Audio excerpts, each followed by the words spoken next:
جلسة اليوم لابن فضيلة الشيخ محمد حسان خالد محمد حسان الذي تم القبض عليه بتاريخ 10 نوفمبر 2024، وتحددت أولى جلساته 14 نوفمبر 2024 اللي هو اليوم. هحكي لحضراتكم اللي حصل في الجلسة بكل التفاصيل لأن هي كانت أول رول داخل المحكمة.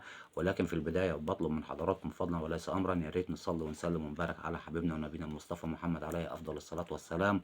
وبطلب من حضراتكم نعمل لايك على الفيديو فضلا وليس أمرا. حضراتكم عشان ما اطولش عليكم الفيديو عارفين الواقعة طبعا بأدق التفاصيل، ان تم القبض عليه وتفتيش السيارة بتاعته، ووجدوا بحوزته 4 قطع من الحشيش وشريط ترامادول او تمول وسلاح ابيض اللي هو طبعا عليه اثر تقطيع الحشيش.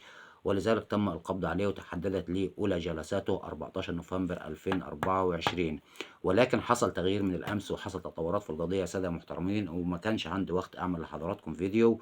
ان طبعا بعد فحص الهاتف بتاع خالد محمد حسان وجدوا فيديو صوت وصورة ولخالد محمد حسان واتنين تاني موجودين معاه وهم ماسكين السلاح. فبيسألوا خالد محمد حسان السلاح ده بتاع مين؟ فقال لهم بتاع ولاد عمتي. ولاد عمتي دول فين؟ دول موجودين في المنصورة، واحد منهم الأول منهم محاسب والتاني منهم طالب في كلية الهندسة. فتم استدعائهم على الفور طبعا وتم القبض عليهم.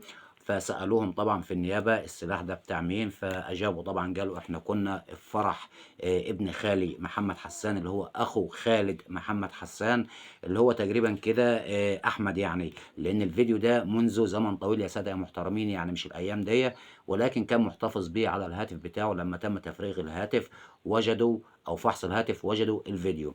فهنا بيجي في القضية أكتر من طرف، اللي هو خالد محمد حسان اللي ضبطوا بحوزته 4 قطع من الحشيش وشريط ترامادول وسلاح أبيض، ولاعة سخان و530 جنيه. ودخل في القضية هنا اللي هم طبعا اتهمهم خالد محمد حسان اللي هم أولاد عمته، أولاد أخت فضيلة الشيخ محمد حسان، إن هم أصحاب السلاح. فكانت إجابتهم طبعا إحنا كنا بنحتفل في الفرح بتاع ابن خالنا اللي هو أحمد محمد حسان والسلاح ده بتاعنا. فتم القبض عليهم طبعا.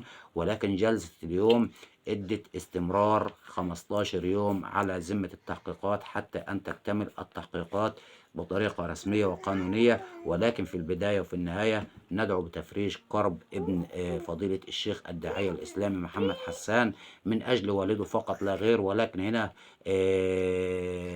يعني لكل خطأ حساب.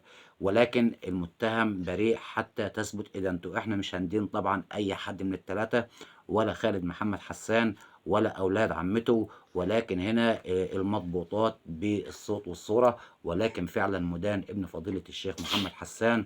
وفي كل فيديو بقول حضراتكم ده لا يدين الشيخ محمد حسان في اي شيء، ويخلق من ظهر العالم فاسد ومن ظهر الفاسد عالم. وكان الله في العون للشيخ محمد حسان وأعانه الله في مصيبته. لأن هي فعلا يعني ده ابنه أيا كان ما كان، ده ابنه لازم يزعل عليه طبعا. وإحنا شخصيا زعلانين على فضيلة الشيخ المحترم محمد حسان، لأن إنسان قدوة لكل المسلمين وكل المصريين. ما كناش نتمنى إن إحنا نشوفه وهو متكاد الكيدة الوعرة دي، أو نشوفه مكسور من ابنه الكسرة دي. ولكن نقول قدر الله ما شاء فعل. ونتمنى طبعا بعد انتهاء ال15 يوم دول ان يكون في حكم رادع للقضية، يكون في حكم للمتهمين في الواقعة دي يكون مرضي لله عز وجل. مع كامل احترام وتقدير لحضراتكم جميعا، واستودعكم الله، والسلام عليكم ورحمة الله وبركاته.